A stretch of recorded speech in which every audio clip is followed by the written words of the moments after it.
آپ کے شاید یہ پہلی دفعہ ایسے ہو گیا قرآن مجید میں اللہ نے شاید بتا دیا، شاید آگے کوئی ترتیب اور ہو. میں کہتا ہوں قرآن کو جہاں سے بھی پڑھو گے وہ ترتیب یہی ہوگی. اب پہلا مقام دیکھ لیا، پہلا پارا، آخری بھی پڑھ کے دیکھ لیں. آخر میں آخری جو 10 صورتیں ہیں قرآن کی، اس میں سورت ماعون چھوٹی سی صورت ہے، تو وہ اکثر آپ سنتے بھی ہے، پڑھتے بھی، آپ کو زبانی بھی یاد ہوگی. اس میں اللہ تعالیٰ نے دین کی بات کی ہے. دین کیا ہے؟ فَرَأَرَأَيْتَ الَّذِي يُكَذِّبُ بِالدِّينِ. اے حبیب کیا آپ نے اس بندے کو نہیں دیکھا جو دین کا انکار کرتا ہے، جو دین کو جھٹلاتا ہے؟ بھائی تعالیٰ دین کو کون جھٹلاتا ہے؟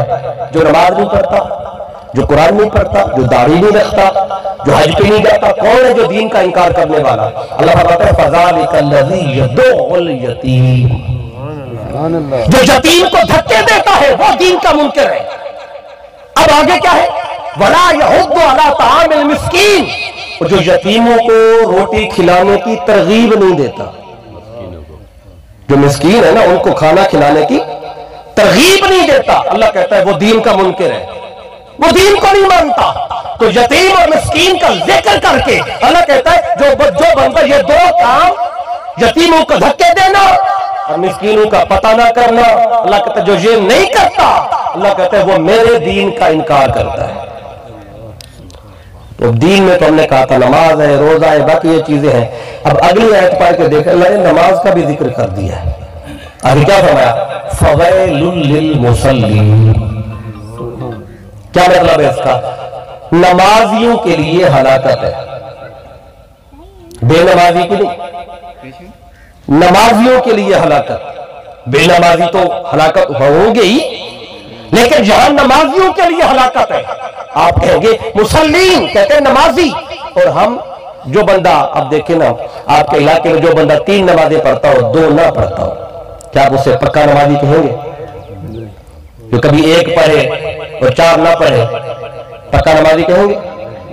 ان کی جو صرف جمعہ پڑھنے آئے آپ اس کو فقط نمازی کہتے ہیں کہ جمعے کو جمعے آتا ہے.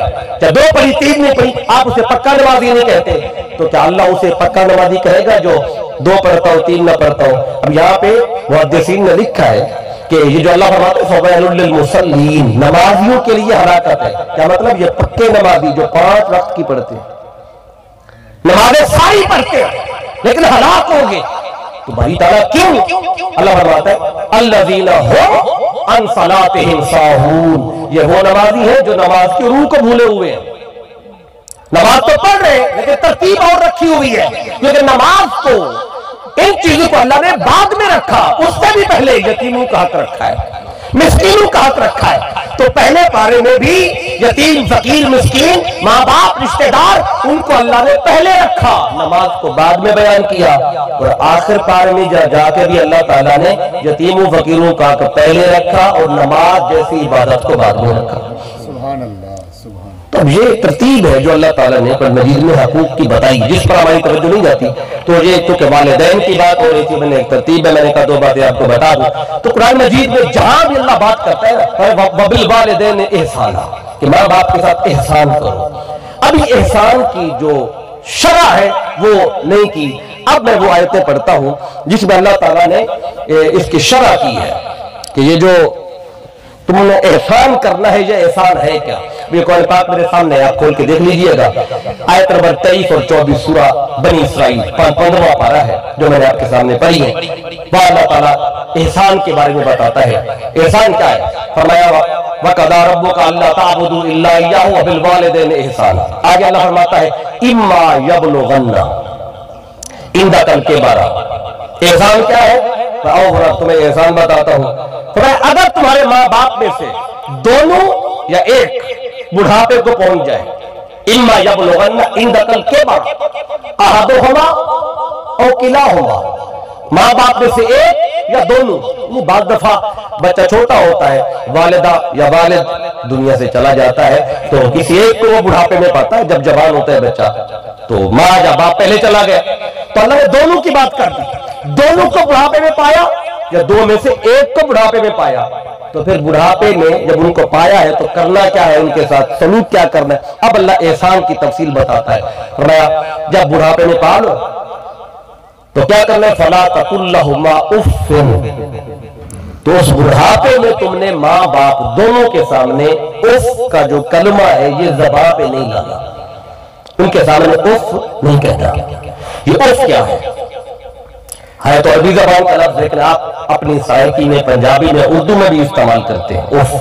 یہ کلمہ افسوس، کسی بات کا افسوس کرنا تو اف کہا جاتا ہے۔ اگر اچانک آپ کو خبر ملے کہ فلاں بندہ فوت ہو گیا ہے تو آپ کہتے ہیں اف، وہ چلا گیا بندہ۔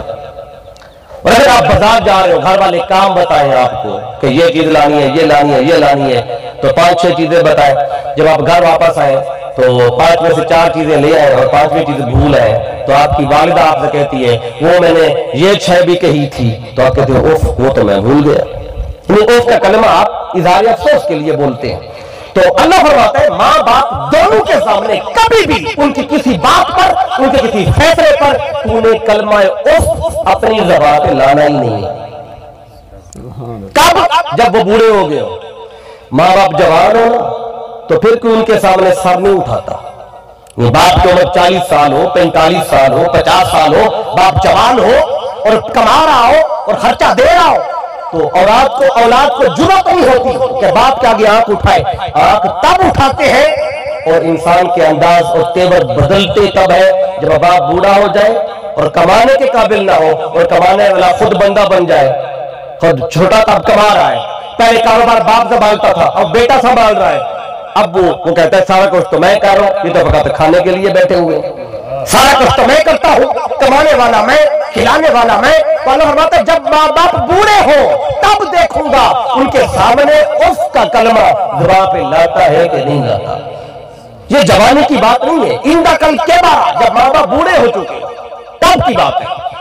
اف نہیں کہنا یہ پہلی چیز ہے احسان میں، کہ احسان کیا ہے۔ اللہ کہتا ہے ماں فیصلہ کرے، کوئی باپ فیصلہ کرے، اور وہ پڑھے نہیں پڑھ سکے، وہ دور ایسا تھا، اور آپ آج MA کر گئے، PhD کر گئے، علم حاصل کر گئے، اور آپ باپ کو فیصلہ کرے، آپ کہتے ہیں ابا جان آپ تو پرانے زمانے کے بندے ہیں، آج زمانہ بدل گیا ہے، آج جدید دور ہے، آپ پرانی باتوں کو لے کے بیٹھے ہیں۔ آپ کہے جی آپ کے ان باتوں پر، ان فیصلوں پر آپ کہے جی مجھے افسوس ہے۔ اللہ کہتا ہے خبردار، باپ جو بھی فیصلہ کرے، ماں جو بھی فیصلہ کرے، تو جتنا بھی پڑھ گیا ہے لیکن ان کے کسی فیصلے کے سامنے اس کا کلمہ زبان پہ لانا ہی نہیں۔ اب یہ پہلی بات ہے، اور ہم دیکھتے جائیں کہ ہم یہ اس پہ کتنا ہمارا عمل ہے اور ہمارا انداز کیا ہوتا ہے۔ اب دوسری بات کیا ہے احسان میں، اللہ فرماتا ہے وَلَا تَنْهَرْهُمَا، پھر ماں باپ دونوں کو کسی بھی بات پہ جھڑکنا بھی نہیں ہے۔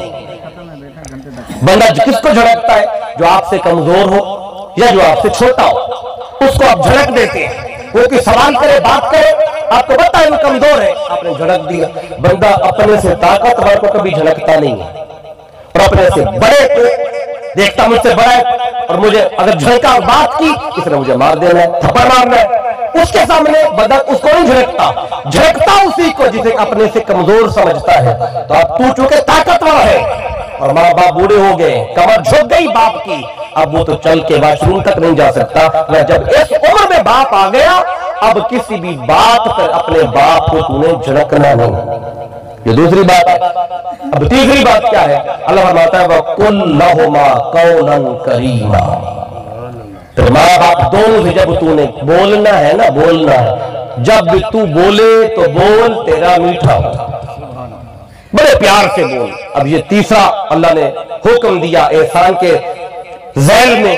3 باتیں ہو گئی، 2 باتیں اگلی آیت میں ہیں احسان کا، تاکہ پتہ چلے جو احسان ہم نے کرنا ہے۔ اللہ فرماتا ہے چوتھی بات کیا ہے؟ وَخْفِضْ لَهُمَا جَنَاحَ الذُّلِّ مِنَ الرَّحْمَةِ۔